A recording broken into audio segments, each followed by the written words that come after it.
Hello दोस्तों, Rajasthan high court stenographer के लिए बेहतरीन डिक्टेशन स्टार्ट होगी 3 सेकंड बाद। स्टार्ट। दिन, समय और स्थान के अनुसार ग्रहों की स्थिति की जानकारी और आकाशीय तथा पृथ्वी की घटनाओं के बीच संबंध स्थापित करना ज्योतिष विज्ञान है। विराम।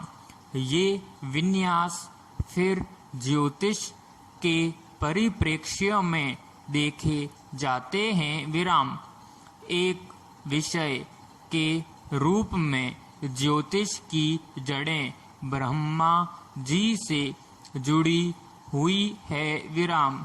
गर्ग ऋषि के अनुसार ब्रह्मा जी ने उन्हें आम लोगों तक इसे प्रचारित करने को कहा था। विराम। वर्तमान में ज्योतिष, खगोल विज्ञान और खगोल वैज्ञानिक सबको एक ही माना जाता है। विराम। प्राचीन काल में विज्ञान और ज्योतिष के अध्ययन पर पुजारियों का एकाधिकार था। विराम। ज्योतिष को दैनिक आवश्यकताओं और लाभ के लिए योजनाबद्ध किया गया था और उनका एक सफल साम्राज्य चल रहा था। विराम।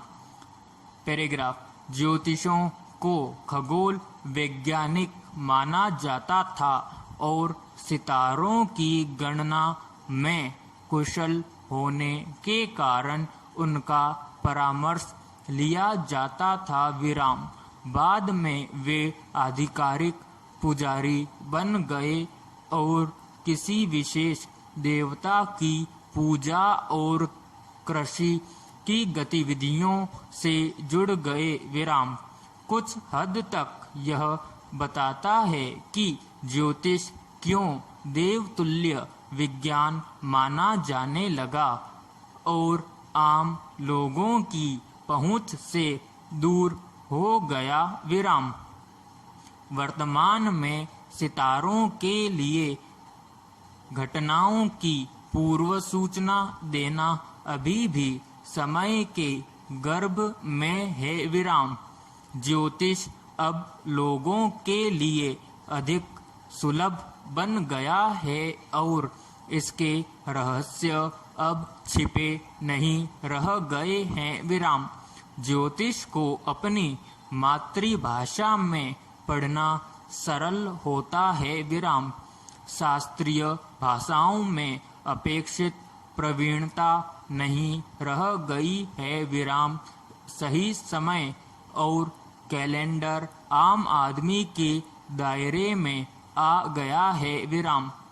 ज्योतिष और तंत्र मंत्र विज्ञान अपने चारों ओर रहस्य के एक निश्चित दायरे से घिरा हुआ है और यह व्यक्ति को रहस्य की गहराई की ओर आकर्षित करता है। विराम।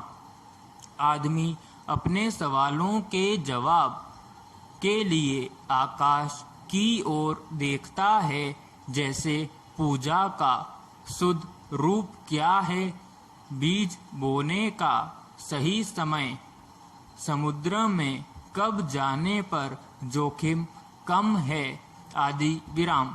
धीरे धीरे इस सवालों के जवाब देने वाले व्यक्ति को समाज में बहुत महत्व दिया जाने लगा और फलस्वरूप वे समाज के नीति निर्माता बन बैठे। विराम। पैराग्राफ। हाल में महिला समानता दिवस की 100वीं वर्षगांठ मनाई गई। विराम। पर एक सदी बीत जाने के बावजूद महिला समानता का यक्ष प्रश्न ज्यों का त्यों खड़ा है। विराम।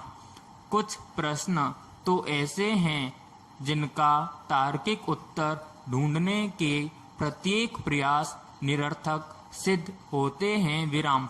उन्हीं प्रश्न में से एक है कि क्यों बिना किसी वैधानिक आधार के भारत में महिला और पुरुष की विवाह की वैधानिक आयु में अंतर है। विराम। दुनिया के ज्यादातर देशों में लड़के और लड़कियों की विवाह की आयु एक समान है। विराम। फिर भारत में विसंगति क्यों है? प्रश्नवाचक। लड़के और लड़कियों की विवाह की आयु एक समान करने की जनहित याचिका उच्च न्यायालय में लंबित है। विराम। उल्लेखनीय है कि विधि आयोग ने 2018 में विवाह से संबंधित कानून पर गहनता से विचार किया था। विराम। यह अकल्पनीय है कि एक सामाजिक बुराई किस प्रकार सामाजिक व्यवस्था को ही आघात नहीं पहुंचाती बल्कि अर्थव्यवस्था को भी भारी नुकसान पहुंचाती है। विराम समाप्त।